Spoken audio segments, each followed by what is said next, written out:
Okay, so hello teachers. Good morning again. Bigla po ako nawala sa aking live session. Hindi ko po alam kung bakit. Siguro dahil sa signal. So, I will not using my StreamYard. Gagamit na lang po ako ng Zoom again and again.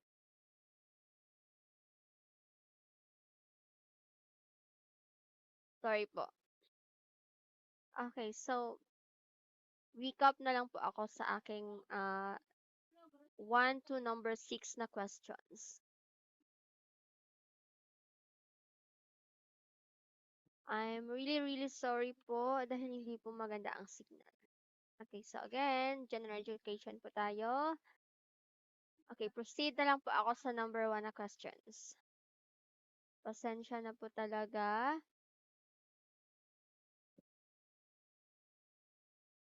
Okay. Number 1.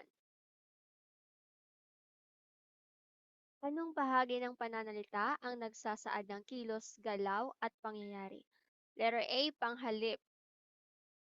Okay, gamit tayo ng pen. Yung kagandahan nandito sa Zoom is makakagamit po ako ng pen. Okay, panghalip, pandiwa, panguri, at pangalan. So, we are referring on bahagi ng pananalita na nagsasaad ng kilos, galaw, at pangyayari. So, kanina ang sagot natin ay letter B, pandiwa. So, pasensya na po kayo, teachers. Again, it is a second time na po na na-video ko ito. Since kanina ay nag-live po ako pero bigla po akong nawala and dahil po live sessions nga po yun, hindi po siya na-save. So, just boom, yun lang. So, kaya Zoom po tayo. It is a recorded po. Hindi po ito live sessions. Okay, so bahagi ng pananalita na nagsasaad ng kilos, galaw at pangyayari. The correct answer is letter B, pandiwa. Okay, pandiwa.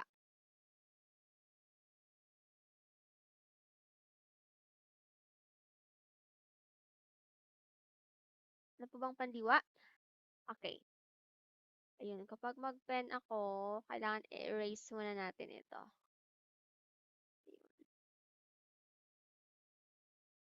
Okay, ang tamang sagot ay pandiwa. Ang pandiwa ang bahagi ng pananalita na nagsasaad ng kilos, galaw at pangyayari. Ito ang bahagi ng pananalita na naglalarawan ng mga aksyon, kilos o aktibidad ng isang tao, hayop o bagay. Ang pandiwa ay nagbibigay ng impormasyon tungkol sa paggawa, pagkilos o nangyayari sa isang pangusap. So for example, kumakain siya ng pagkain. So ang ating pandiwa dito ay kumakain dahil yan po ay salita na nagsasaad ng kilos or galaw ng isang tao. So siya po ay kumakain. Next is tumatakbo ang bata sa parke. So yung tumatakbo po dito ay isang halimbawa ng pandiwa. Yung nagbabasa ako ng libro, nagbabasa is also the halimbawa of pandiwa. Kasi yan po, ang mga salitang yon ay nagsasaad ng kilos or galaw ng isang tao.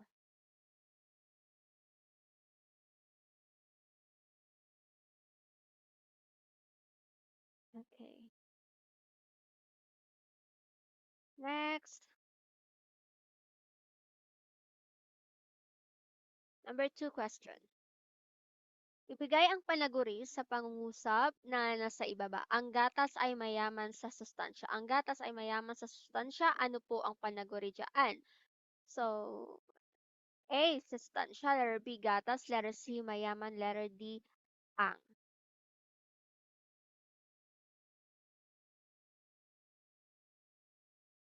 Number 2. Okay, balikan muna natin yung number 1. Pasensya na po. Then, medyo nawalan po ako ng gana. Okay, panghalip.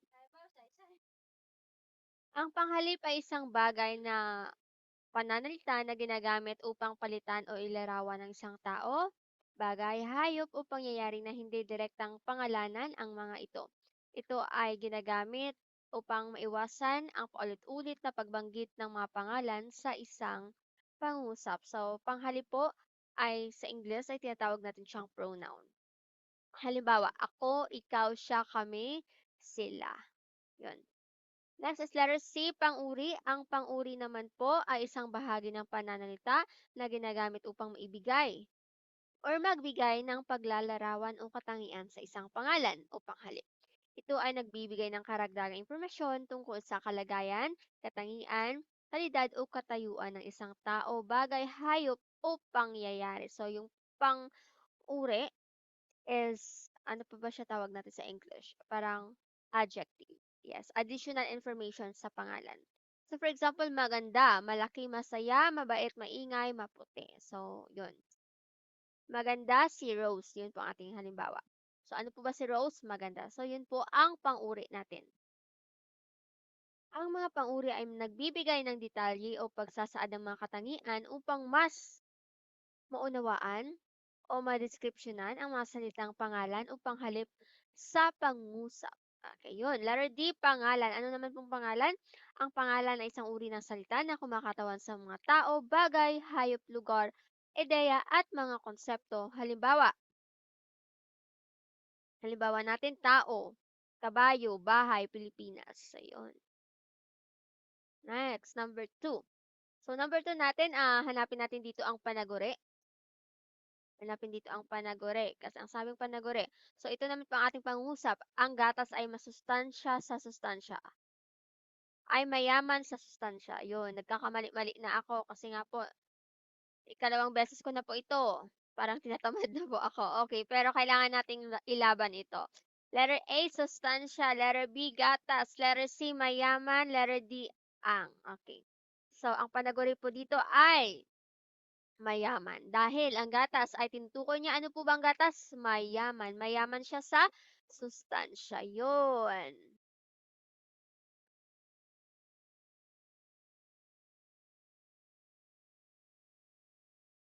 Now, let's move on. Number three. Number two, rationale. Okay, so ang panaguri sa pangusap, ang gatas ay mayaman sa sustansya. Ano po bang panaguri? Ang panaguri ay bahagi ng pangusap na naglalarawan o nagbibigay ng katangian sa pangalan. Sa pangungusap na ito, ang salitang mayaman ay tumutukoy sa katangian ng gatas na marami itong sustansya. Ito ay nagpapahiwatig na ang gatas ay malakas o mataas sa sustansya. Okay, so ang sustansya, ang option natin kanina, letter A, ay ang salitang inuugnay sa gatas at naglalarawan ng uri ng mga sangkap o nutrisyon na matatagpuan dito. Letter B naman, gatas. Ang gatas ay ang pangalan or ang pinag-uusapan sa ating pangusap. Yes. Ang letter D naman, ang ay isang particular na pangalan na nagmumungkahi ng paksa o layunin ng pangusap. Number three, who were known as aborigines in the Philippines? Ang sagot natin dito kanina ay letter A, Negritos. So, Negritos are known as the aborigines of the Philippines. So, Negritos are considered to be the indigenous peoples of the Philippines and are believed to be the earliest inhabitants of the island. So, early inhabitants po sa ng ating isla. They have distinct physical features. So ano po sila yung mga features nila?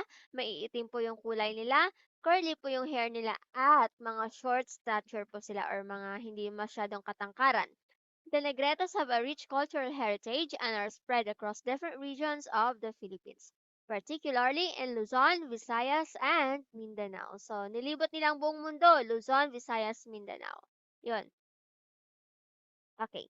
So, yung mga Indones naman po natin are the first migrants. Indones are the first migrants. Sulat natin. The Indones are the first migrants. And of course, ang Malays natin or Malay are the last to come. And of course, ang Maharlikans po ay the highest social class during the pre-Hispanic colonial rule or the pre-Hispanic era. So, Maharlikans po ang tawag sa mga mayayaman na tao before or may mataas na antas sa lipunan. Yon. Next, number four. Sana ngayon tapos na po tayo 'no, kung hindi po nawalan ang signal ko. Hi.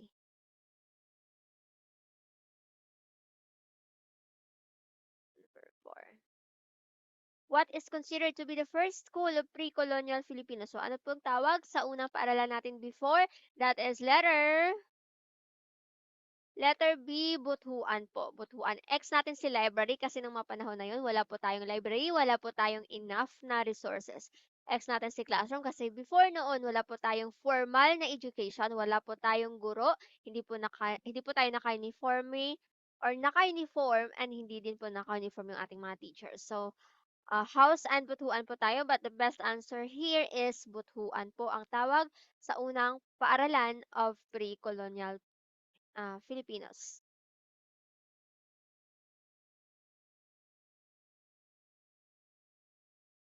So, the first school of pre-colonial Filipinos is considered to be the Butuan. Butuan refers to the communal house or gathering place of the early Filipinos. It served as a center of various activities, including education. In the Butuan, elders and community leaders would teach the younger members of the community about important skills, knowledge, traditions, and values through oral storytelling and practical lessons.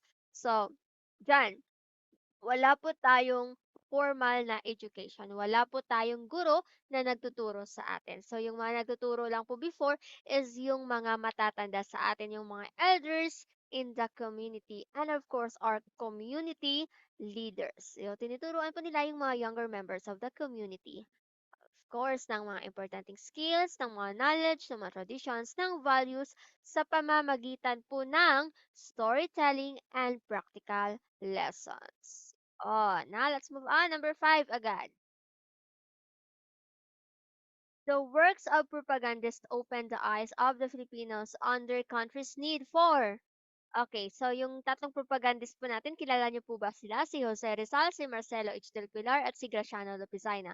So nakipaglaban po sila sa ating mga Spaniards before. So, yun po, nakipaglaban po sila. Ano pong nakamit natin ngayon? Na talagang nakamit natin at naging masaya po tayo. A, rebellion. Letter B, colonization. Letter C, submission. Letter D, freedom.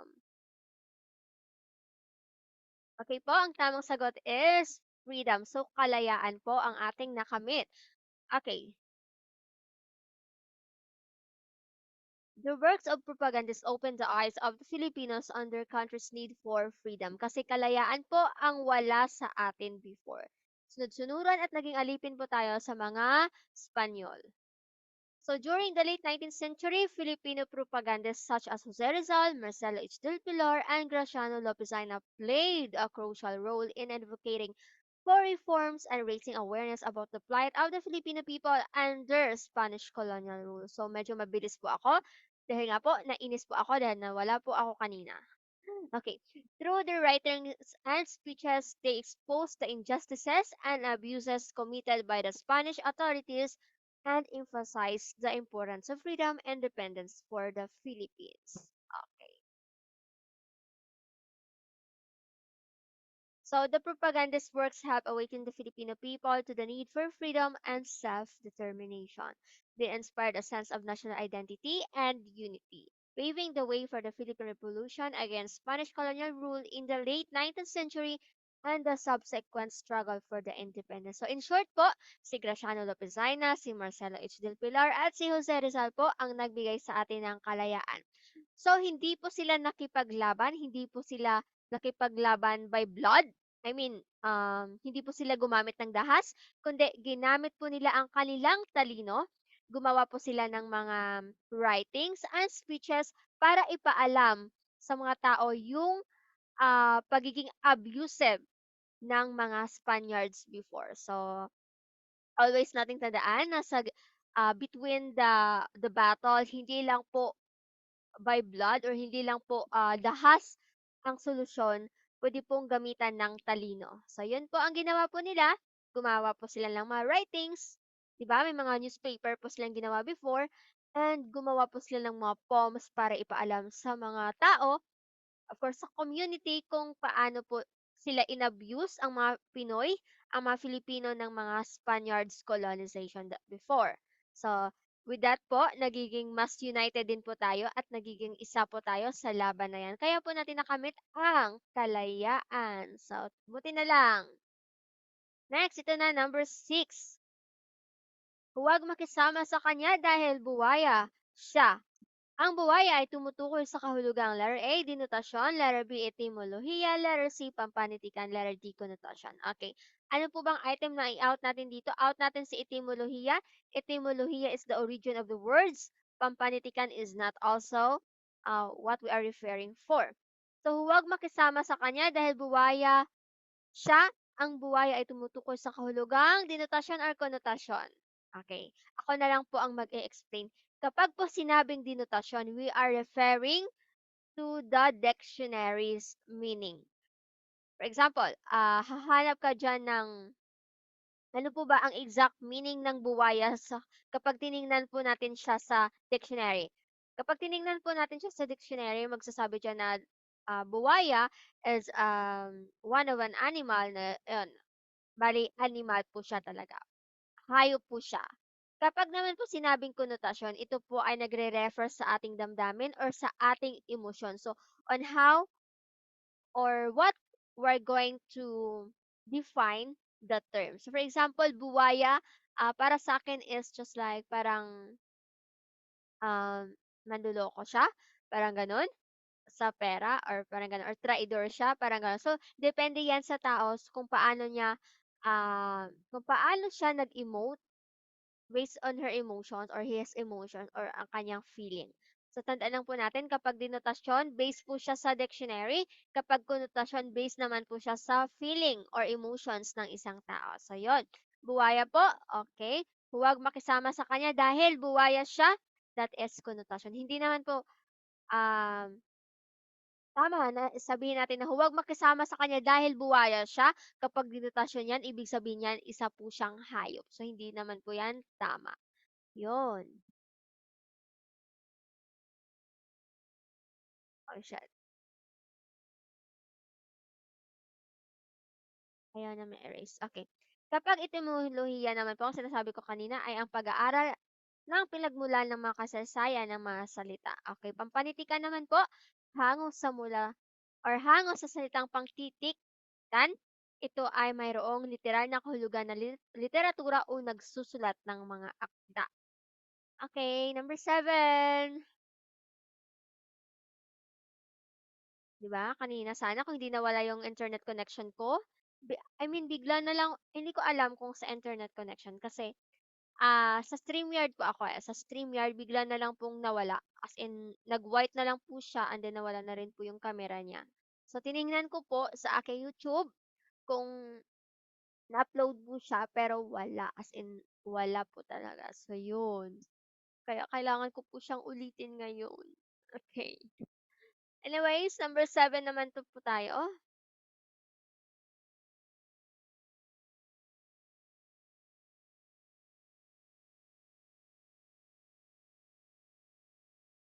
Number 7, what is the form of government in our country under the 1987 Constitution?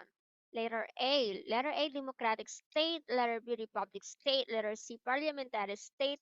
Or letter D, the combination of democratic and republican states. So, we are referring here 1987 Constitution. So, anong uri po ng government ang meron tayo noong 1987 Constitution? Letter A, democratic state.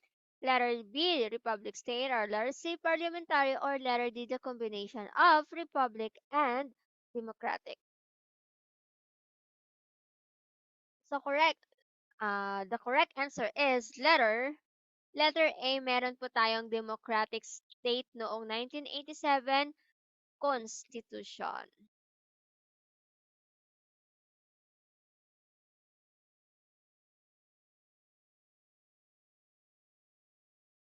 The 1987 Constitution established a representative democracy with power divided among three separate.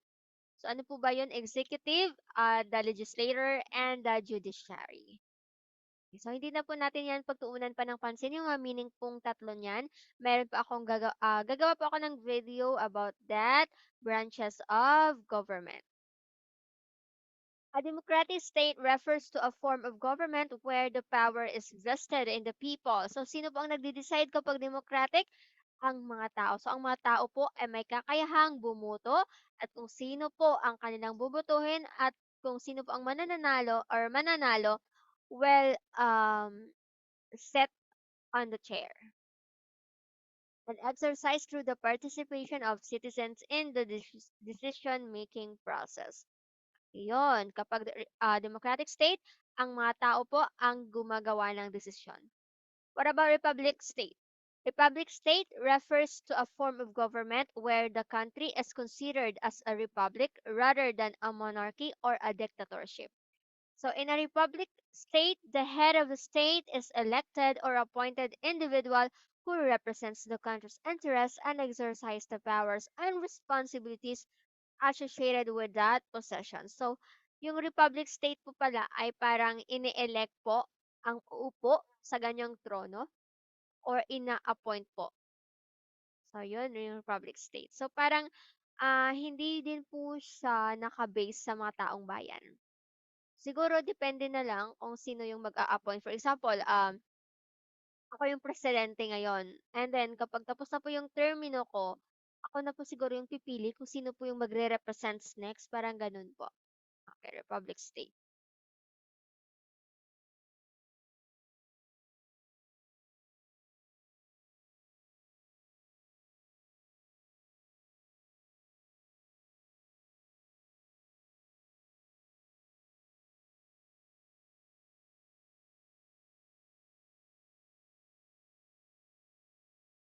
Okay, so letter C, parliamentary state. Ano naman po yan?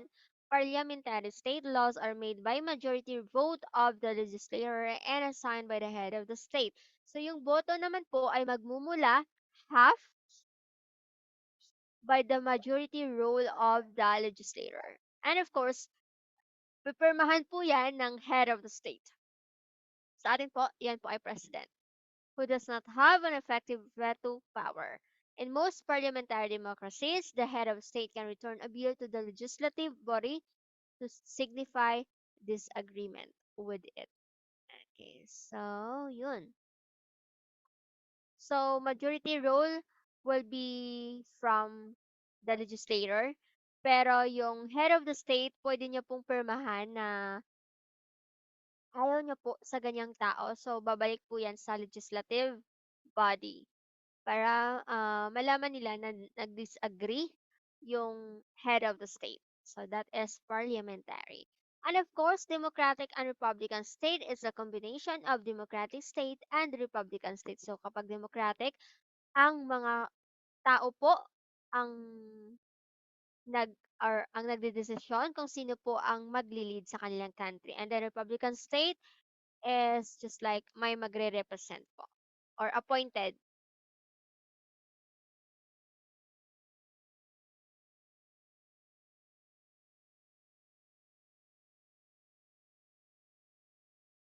Okay, now let's move on to number 8. So this question is Jose Rizal question. Laong-Laan and Dimasalang were the pen names used by blank. A. Andres Bonifacio, letter B. Juan Luna, C. Emilio Aguinaldo, letter D. Jose Rizal. Okay, sinabi ko na po kanina na this is a Jose Rizal question. So therefore, Laong-Laan and Dimasalang are the pen names of our very own Jose Rizal. Jose Rizal is our national hero in the Philippines. He used various pen names throughout his life and writing. So, iba-iba po ang ginamit na pangalan ni Jose Rizal sa kanyang iba't ibang writings. Laong-Laan and Limasalang, yan po ang pen names niya na parang naging famous. Rizal used these aliases to publish his works and express his ideas on various social, political, and cultural issues during the late 19th century. Bakit po kailangan natin gumamit ng pen names? Bakit kailangan itago natin ang pangalan natin? Of course, before yung mga Spaniards ay talagang mainit po ang dugo nila sa mga Pilipino. So, hindi mo kailangan, I mean, hindi mo talaga need na ano ba yun, i-show sa community yung pangalan mo kung sino ka.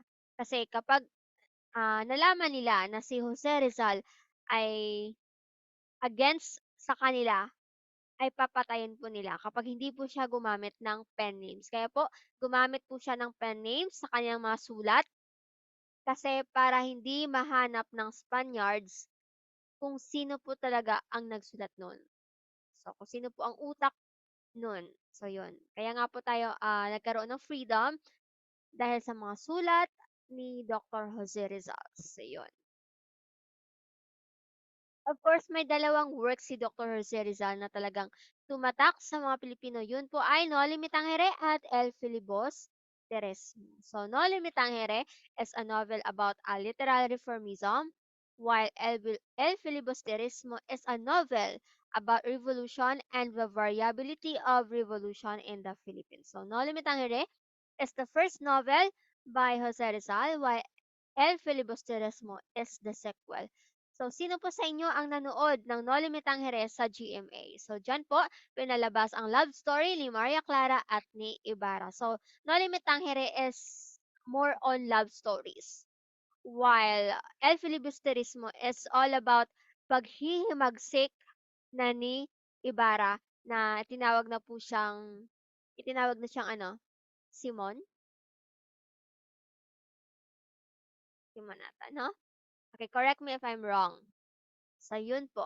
It's all about paghihimagsik na sa El Filibusterismo.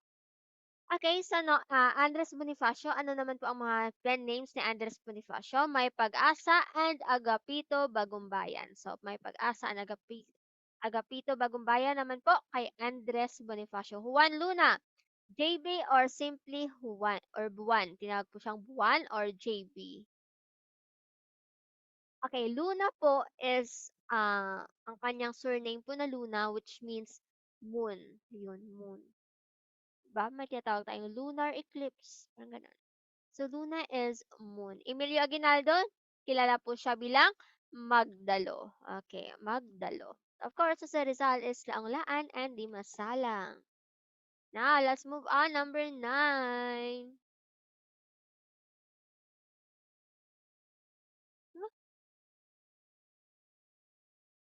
Okay, the oldest folk of England. Letter A, Ainu. Letter B, Beowulf. The Cid, Medea. Okay, the oldest folk of England. Ang pinakamatandang folk ng England ay letter. Kilala yan. Beowulf. Letter B, Beowulf. Yan po ang pinaka-oldest na folk ng England. Beowulf is an Old English epic poem and is considered one of the oldest works of literature in the English language. It dates back to the 8th or 9th century and tells the story of a hero named Beowulf who battles various monsters and dragons. So si Beowulf po ay nakipaglaban sa mga iba't ibang monsters at ibang-ibang dragons. It has had a significant influence on English literature and is an important part of the Anglo-Saxon literary tradition. So kung ikaw po ay major in English noong college ka, pinag-aralan niyo po si Beowulf. Yon. Okay, the options A, C, and D are not appropriate answers in the context of the question. The Aeneid po is an ancient Roman epic poem written by Virgil, not an English folk tale. So the Aeneid po is a Roman epic poem. So the Cid naman po ay tinatawag siyang El Cid is an Spanish epic poem. Spanish naman po siya. So isusulat ko po ha. The Aeneid po is the Roman. The Cid naman po is the Spanish epic poem. And of course, the Medea po is a tragedy written by the ancient Greek playwright Euripides. Okay, Euripides naman po ito. Sumulat po ay si Euripides. And it's not specific to English folklore. So, we are talking England, so therefore English po. Hanapin natin ng English. The correct answer is Beowulf. The Aeneid is for Roman, or yes, it's for Roman epic poem. The said of a Spanish epic poem, and Medea is not a poem, but it is a tragedy written by Euripides. Akin na. Next, last question. Last question. Last question.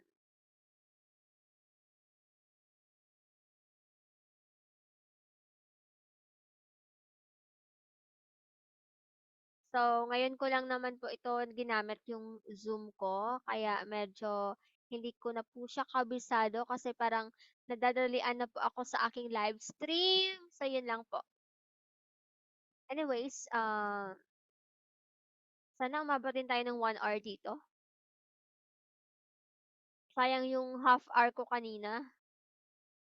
Hindi mo lang nagamit. Okay. Number 10. Antas ng wika na ginagamit sa iba't ibang rehiyon ay maituturing na A. Banyaga, B. Lalawiganin, C. Dialekto, letter D. Pampanitikan. Antas ng wika na ginagamit sa iba't ibang rehiyon ay maituturing na ano? Ano sila, be? Ano sila? Din sila. Okay, so number 10, the correct answer is dialekto. Dialekto po ang antas ng wika na ginagamit sa iba't ibang rehiyon.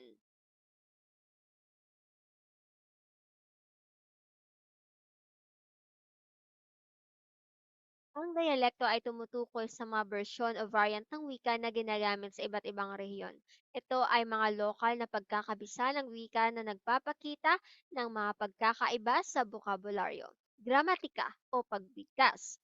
Ang mga dialekto ay karaniwang ginagamit ng mga tao sa kanilang pang-araw-araw na pakikipagtalastasan sa lokal na komunidad. So that is dialekto. So dialect.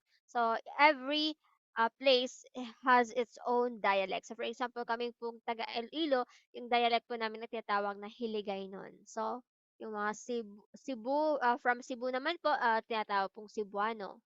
Ano ba tawag sa Cebu? Anong tawag sa dialekto ng Cebu? Tawag pala sa kanilang tao ay Cebuano. Bisaya ata, no? Bisaya. Okay. So yun, iba't ibang dialekto tayo. So, ang iba pang sagot po ay hindi akma. Banyaga po ay nagpapahiwatig na wika na hindi pamilyar o hindi kinagisnan ng isang tao o komunidad. Ito ay tumutukoy sa mga dialektong hindi pangkaraniwan sa isang rehiyon o bansa. So, ang banyaga po ay isang wika na nagpapahiwatig na hindi po ito pamilyar o hindi po ito ang ating kinagisnan. Okay. Lalawiganin naman po ay tumutukoy sa mga salitang ginagamit sa isang lalawigan o probinsya. Hindi ito naglalarawan ng mga variant ng wika sa iba't ibang rehiyon. So, lalawiganin ay isang salitang ginagamit sa isang lalawigan o isang probinsya or isang, yun nga po. Pampanitikan naman po ay tumutukoy sa wika na ginagamit sa panitikan ay o mga akda. Hindi ito naglalarawan ng mga dialekto o variant ng wika sa iba't ibang rehiyon. So, pampanitikan po ay ginagamit po yan sa mga pampanitikan, mga works, mga fables, mga legends. So, may mga salita pong ginagamit dyan. So, yun lang po, number 10 natin. And now, tapos na po ang ating recorded videos. So next time po, magla-live discussion po ako kasi parang mas okay po kung live kaysa po i-recorded ko lang. Kasi nga po nakikita ko po yung sagot nyo. Like now, hindi ko po nakikita. So, it's okay. At least po, na-continue po natin at nairaos po natin. So, according to Confucius, it does not matter how slowly you go as long as you do not stop. So, hindi katulad po niyan, hindi po tayo nag-stop kahit na po may technical errors. Yun. So, thank you so much, teachers. And please don't forget to like and subscribe sa ating YouTube channel.